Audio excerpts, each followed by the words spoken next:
ሰላም ጤና ይስጥልን ክቡራን ተመልካቾቻችንና አድማጮቻችን ዘውዱ መንግስቴ ነኝ ከዚህ ከአገር እንግሊዝ። አሁን የዘውዱ ሾው አጫጭር ዜናዎችን አቀርብላችኋለሁ፣ አብራችሁን ቆዩ። በቅድሚያም እርሶችን ነው። ለአመታት የታገቱ ሴቶች ተለቀቁ። በኦሮሚያ ኢንተርኔት ተዘጋ። ምክር ቤቱም ሹመቶችን አጸደቀ። ህወሓት ለከፍተኛ ጦርነት ተዘጋጀ። የፕሪቶሪያው ቡድን መቀሌ ገባ። አጋቹ በቁጥጥር ስር ዋለ። ኢትዮጵያዊው በዩጋንዳ ሹመት ተሰጣቸው። በጀርመን ልጅና አባት ሞቱ። ሂውማን ራይትስ ዋች ኢትዮጵያን አስጠነቀቀ። አሁን ወደ ዝርዝሩ እንሄዳለን፣ አብራችን ቆዩ።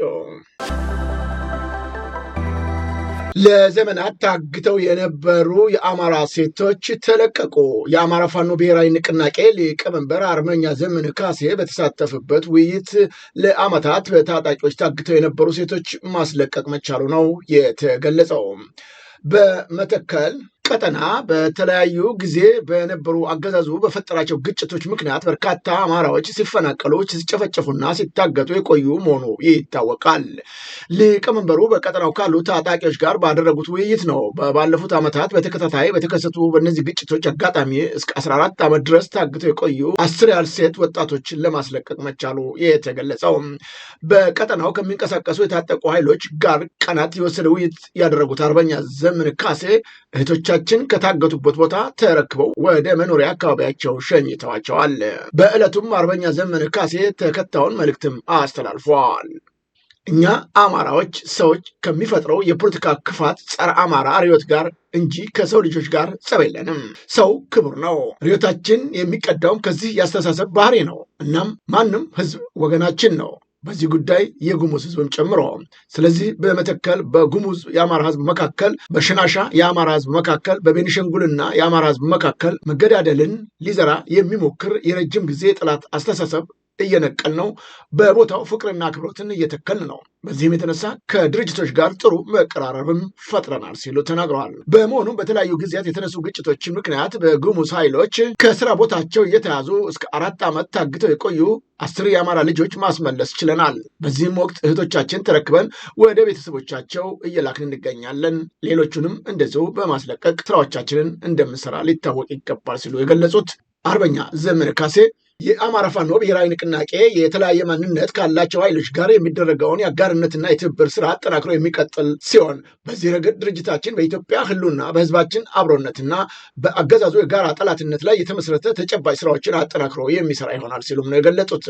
የአማራ ህዝብ የሰላም የአንድነትና የአብሮነት እሴቶችን በሚያጎለብት መንገድ በሁሉም ማዕዘናት ለሚኖሩ ህዝቦች ደህንነት አስፈላጊውን ሁሉ ማድረጋችን ይቀጥላል ሲሉ አርበኛ ዘመነ ካሴ ገልጠዋል። በምስራቅ አማራ ቀጠና ወግዲን ጨምሮ በምዕራብ ወረዳዎች ትላንትናና ዛሬ ከባድ ትንቅንቅ እየተካሄደ እንደሚገኝ ተገለጸ። በውጊያውም አገዛዙ 2 ሰው አልባ አውሮፕላኖችን እያፈራረቀ ያሳለፈ ሲሆን በተጨማሪም 2 ጀነራሎች መድፍ፣ 3 የአየር መቃወሚያ፣ ከ15 በላይ ሞርተር እና 107 ቢኤም 23 ድሽቃ መሳሪያዎችን የታጠቀ በ3 ጀነራሎች የሚመራ በቁጥር ከ160 በላይ ተሽከርካሪዎች ሙሉ ሰራዊት ያሳለፈ ቢሆንም ነገር ግን ከወደ ፋኖ የተወሰደበትን የጸረ ማጥቃት እርምጃ መቋቋም ባለመቻሉ ከፍተኛ እርምጃ የተወሰደበት መሆኑ ተገልጿል። ሌተናንት ጀነራል ዘውዱ ጸጣርጌ፣ ጀነራል ሞሲሳና የ105ኛው ኮር አዛዥ ጀነራል በጋራ በመሆን ነው ለ3 ውጊያውን እየመሩ ሲሆን ከወደ ፋኖ የገጠማቸው ጠንካራ የሆነ የጸረ መከላከል የመልሶ ማጥቃት እርምጃ መቋቋም ባለመቻላቸው ተጨማሪ ኃይል ከወደ ደሴና ከሚሴ እያስመጡ እንደሚገኙ ከስፍራው ያገኘናቸው መረጃዎች ይጠቁማሉ። በኦሮሚያ ክልል የስልክና ኢንተርኔት አገልግሎት ተቋረጠ። በኦሮሚያ ክልል በሚገኙ የተለያዩ የሰሜን ሸዋ ከተሞች የስልክና ኢንተርኔት አገልግሎት መቋረጡን የኢትዮ ቴሌኮም ኃላፊ ለቢቢሲ አፋን ኦሮሞ ተናገሩ።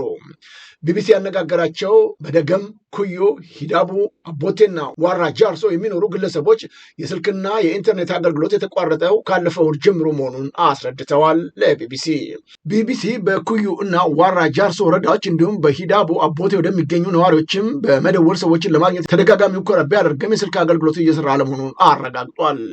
የስልክና ኢንተርኔት አገልግሎት የተቋረጠባቸው ወረዳዎች የጸጥታ ችግር ያለባቸው የሰሜን ሸዋ ወረዳዎች ውስጥ ሲሆን ቢቢሲ ያነጋገራቸው ነዋሪዎች እንደሚሉት ችግሩ የተከሰተው የመንግስት የጸጥታ ኃይሎች በአካባቢው የሚንቀሳቀሱ ታጣቂዎች ላይ አካሄድኩት ባለው ዘመቻ ሊሆን ይችላልም ነው የተባለው። ኢትዮ ቴሌኮም የፍቼ ወረዳ ኃላፊ አቶ ቦጃ ለታ በተጠቀሰው ወረዳዎች የሞባይል ስልክና የዳታ አገልግሎት መቋረጡንም አረጋግጠዋል። ኃላፊው አገልግሎቶቹ መቋረጡ ምክንያት ምን እንደሆነ አናውቅም፣ ምክንያቱ እርምጃው ከማዕከል የመጣ ነው በማለት በቴክኒክ ችግር ምክንያት እንዳልሆነም ተናግረዋል።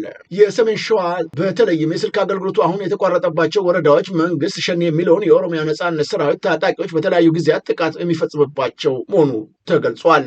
በዚሁ ምክንያት ነው ላለፉት 4 ዓመታት እነዚህ ወረዳዎች ውስጥ በሚገኙ ነዋሪዎች ላይ ዝርፊያ፣ የንብረት ውድመትና ግድያና መፈናቀል መከሰቱ በተደጋጋሚ ሲዘገብ እንደነበረ አይዘነጋም።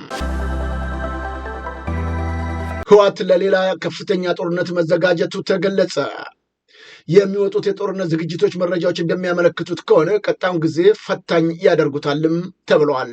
ህወሓት ከትላንት በስቲያ ወደ ኤርትራ 15 የትራንስፖርት ተሽከርካሪዎችን መላኩም ተሰምቷል። ቀጣይ ጦርነት ሙከራ የሚደረግባቸው ቦታዎችም ራማ የሚዋሰነው ጋሻ፣ ባርካ፣ ጾረና፣ በገሮ፣ ስርናይ፣ ባድመ፣ ዛላምበሳ በአራቱም ቀጠና እንደሆነም ተጠቁሟል። በሌላም በኩል ህወሓት ትላንት በማይጨው እርሻ ኮሌጅ ከሰሞኑ የነበረውን አጠቃላይ ጦርነት ገምግሞ ከጸለምት እስከ ራያ ያለውን ብርጌድ ጀነራል ህንፀ ወልደ ጊዮርጊስና መዲድ እንዲመሩም መሰየሙ ተነግረዋል።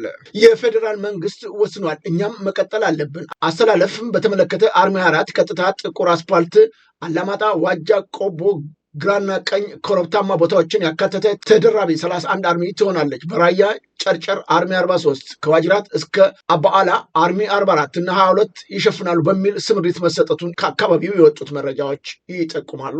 በትግራይ በኩል ህዝቡ አሁንም ጭንቀት ውስጥ የገባ ሲሆን በተለይም በጦርነት የተገኙ አንዳችም ነገር ባለመኖራቸው በተቻለ መጠን ይህ ጦርነት የሚቆምበትና በሰላም ችግሮች የሚፈቱበት ሁኔታ እንዲመቻችም ህብረተሰቡ በመጠየቅ ላይ እንዳለም ተገልጧል። የኢትዮጵያን ድንበር አቋርጠው ሲንቀሳቀሱ የነበሩ ኢትዮጵያኖች ተያዙ። ወጣቶቹ በጭነት ተሽከርካሪ የኢትዮጵያን ድንበር አቋርጠው ወደ ጅቡቲ ለመግባት ሲሞክሩ በአፋር ፖሊስ የተያዙት። ባለፈው ወር በተሳቢ መኪና ወደ ስደት ሲጓዙ የነበሩ ወጣቶች በሰመራ ከተማ በደረሰ አሰቃቂ የትራፊክ አደጋ የ22ቱ ህይወት ማለፉ አይዘነጋም። ከሟቾቹ በተጨማሪ 65 ሰዎች ላይ ቀላልና ከባድ ጉዳት እንደደረሰም አይዘነጋም። በኢትዮጵያ የሚስተዋለው የስራ አጥነት፣ ጦርነትና መፈናቀል በአገሪቱ ለመኖር አስቻይ ሁኔታ ባለመኖሩ ወጣቶቹ ወደ ተለያዩ አካባቢዎች ዛሬም መሰደዳቸው መቀጠሉ ታውቋል። መንግስት አሁንም ለችግሮቹ መፍትሄ እስካልፈጠረ ድረስ ወጣቶቹ በየበረሃው እያለቁ እንዳለም ነው የተገለጠው። ሰዎችን በማገትና በመዝረፍ ላይ የተሰማራው ግለሰብ በቁጥጥር ስር ዋለ። ግለሰቡ የዘረፈውን ገንዘብ በባንክ ሊያስገባ ሲል ነው በቁጥጥር ስር መዋሉን ፖሊስ የገለጸው። በምዕራብ ሸዋ ዞን አምቦ ወረዳ ሰላማዊ ሰዎችን በማገትና በመዝረፍ የተገኘ ገንዘብ በባንክ ሊያስገባ የሞከረው ግለሰብ ነው በቁጥጥር ስር መዋሉን ፖሊስ ያሳወቀው። የአምቦ ወረዳ ፖሊስ ጽሕፈት ቤት አዛዥ ኢንስፔክተር ከበደ ገለልቻ እንደገለጹት ኦብሳ ረጋሳ የተባለ ግለሰብ በአምቦ ወረዳ ጉርፋ ቀበሌ ውስጥ ሰላማዊ ሰዎችን በማገትና በመዝረፍ የተገኘ 450,200 ብር አምቦ ከተማ ወደሚገኘው ባንክ ለማስገባት ሲንቀሳቀስ ነው በቁጥጥር ስር መዋሉን የገለጡት። በአሁኑ ሰዓት ግለሰቡ ምርመራው ተጣርቶ ለፍትህ አካል እንደሚላክ ኢንስፔክተር ከበደ ገለልቻ ጨምረው ገልጠዋል። ምክር ቤቱ ሹመት አጸደቀ። መዋዘ ጥበባት ዲያቆን ዳንኤል ክብረት የኢቢሲ ቦርድ ሰብሳቢ ሆነው ተሹመዋል። የህዝብ ተወካዮች ምክር ቤት ዛሬ ባካሄደው መደበኛ ስብሰባ የኢትዮጵያ ብሮድካስት ኮርፖሬሽን ወይም ኢቢሲ የስራ አመራር ቦርድ የፍርድ ቤት ከፍተኛ ኃላፊዎችን ሹመትም አጽድቋል። የጠቅላይ ሚኒስትር አብይ አህመድ የማህበራዊ ጉዳዮች አማካሪ ሚኒስትር የሆኑት መዋዘ ጥበባት ዲያቆን ዳንኤል ክብረት የኢቢሲ የስራ አመራር ቦርድ ሰብሳቢ ሆነው መሾማቸው ታውቋል። ምክር ቤቱ ከሰብሳቢው በተጨማሪ የሚከተሉት 8 የቦርድ አባላቶች ሹመትም አጽድቋል። ዶክተር ወርቁ ጋቸና የኢትዮጵያ አርቲፊሻል ኢንቴሊጀንስ ኢንስቲትዩት ዋና ዳይሬክተር፣ ዶክተር መቅደስ ዳባ የጤና ሚኒስትር፣ ዶክተር እንደገና አበበ የቱሪዝም ሚኒስትር ዴታ፣ አቶ ቸሩ ጌታ ገነነ የሰላም ሚኒስትር ዴታ፣ ዶክተር ጌታቸው ድንቁ የቀድሞ የኢትዮጵያ ብሮድካስት ባለስልጣን ዋና ዳይሬክተር አባልነታቸው የቀጠል፣ አቶ ጃፈር በድሩ የውጭ ጉዳይ ኢንስቲትዩት ዋና ዳይሬክተር፣ አቶ ዩሱፍ ኢብራሂም የአብን ፓርቲ አመራር፣ ዶክተር አብዱልዋስ አብዱላሂ ከብልጽግና ፓርቲ የዳኞችና የፍርድ ቤት ኃላፊዎች ሹመት ምክር ቤቱ በፍትህ ዘርፉ የሚከተሉትን ቁልፍ ሹመቶችን አጽድቋል። አቶ ልዑል ካሳይ ወልዶ የፌዴራል ከፍተኛ ፍርድ ቤት ምክትል ፕሬዝዳንት፣ አቶ ምትኩ ማዳ ድልነሳው የፌዴራል ከፍተኛ ፍርድ ቤት ፕሬዝዳንት ሆነው ተሹመዋል። አሁን ወደ ውጭ ዜናዎች እናመራለን። አሜሪካ ትራምፕን ለመግደል የሞከረው ግለሰብ የዕድሜ ልክ እስራት ተፈረደበት። ባለፈው የፈረንጆች መስከረም 2024 በዌስት ፓልም ቢች በሚገኘው የዶናልድ ትራምፕ የጎልፍ ክለብ አቅራቢያ የግድያ ሙከራ ሲያደርግ የተያዘው ራያን ሮድ በትላንትናው ዕለት የዕድሜ ልክ እስራት ተፈርዶበታል። ዳኛ አይለን ካኖን ግለሰቡን የዕድሜ ልክ እስራት እንዲሁም ለተጨማሪ የጦር መሳሪያዎች ጥሰት የ7 ዓመት እንዲታሰር ወስነውበታል። ሩት በፕሬዝዳንት እጩ ላይ የግድያ ሙከራ ማድረግን ጨምሮ በ5 ከባባድ የወንጀል ክሶች ጥፋተኛ መባሉ ነው የተገለጸው። ዳኛው ውሳኔውን ሲያስተላልፉም የግድያ ዕቅድ የታሰበበትና ክፉ ነበር ሲሉም ገልጸውታል። ሩት በችሎቱ ላይ ረጅም ንግግር ቢያደርግም በድርጊቱ ጸጸት እንደሌለውም ገልጿል። ይህ የግድያ ሙከራ የተከናወነው ዶናልድ ትራምፕ ለሁለተኛ ጊዜ ለፕሬዝዳንትነት እየተወዳደሩ በነበረበት ወቅት እንደነበረ ይታወሳል። ናይጄሪያ በናይጄሪያ በታጣቂዎች በተፈጸመ ጥቃት የሟቾች ቁጥር ከ160 በላይ መድረሱ ተገለጠ። በምዕራባዊ ናይጄሪያ ኳራ በታጣቂዎች በተፈጸመ ጥቃት ነው ቢያንስ 162 ሰዎች ሲሞቱ፣ ይህም በቅርብ ወራት ከተጠቀሱት ጥቃቶች ውስጥ ከፍተኛ ጉዳት ያደረሰ መሆኑን ቀይ መስቀል እማኝ አድርጎ አፍሪካ ኒውስ ዘግበዋል። የአሜሪካና የኢራን የኒኩለር ድርድር ተቋረጠ ከተባለ ከሰዓታት በኋላ በአማን እንዲካሄድ ተወሰነ። በአሜሪካና በኢራን መካከል ሊካሄድ ታቅዶ የነበረው የኒኩለር ድርድር ሮብ ዕለት በአጭር ጊዜ ተሰርዞ የነበረ ቢሆንም በጎረቤት ሀገራት ግፊት በድጋሚ እንዲቀጥል ስምምነት ላይ መደረሱን የሁለቱም ሀገራት ባለስልጣናቶች አስታውቀዋል። ቀደም ሲል ድርድሩ መቋረጡን የሚገልጹ ዘገባዎች ያወጡት ኢራን የውይይቱ ቦታዎች ከቱርክ ወደ ኦማን እንዲቀየርና የንግግር ይዘቱን በኒኩለር ጉዳይ ላይ ብቻ እንዲገደብ ባቀረባቸው ጥያቄ የኢራን የውጭ ጉዳይ ሚኒስትር አባስ ድርድሩ በመጪው አርብ በኦማን ዋና ከተማ መካሄድ እንደሚጀምርም አረጋግጠዋል። ጀርመን በጀርመን የባቡር ትኬት አሳላፊው በጭካኔ መገደሉ ተገለጸ። አባቱም በድንጋጤ ሕይወታቸው ማለፉ ታወቀ። በጀርመን ባየር ግዛት ውስጥ የሚገኘው የሙኒክ ከተማ ነዋሪዎች በአሰቃቂ ክስተት ድንጋጤ ውስጥም ገብተዋል። የ36 ዓመቱ የባቡር ትኬት ተቆጣጣሪ ሰርካን ሲ ስራውን እያከናወነ ባለበት ወቅት ነው ትኬት በሌለው መንገደኛ ተደብድቦ መገደሉ የተሰማው።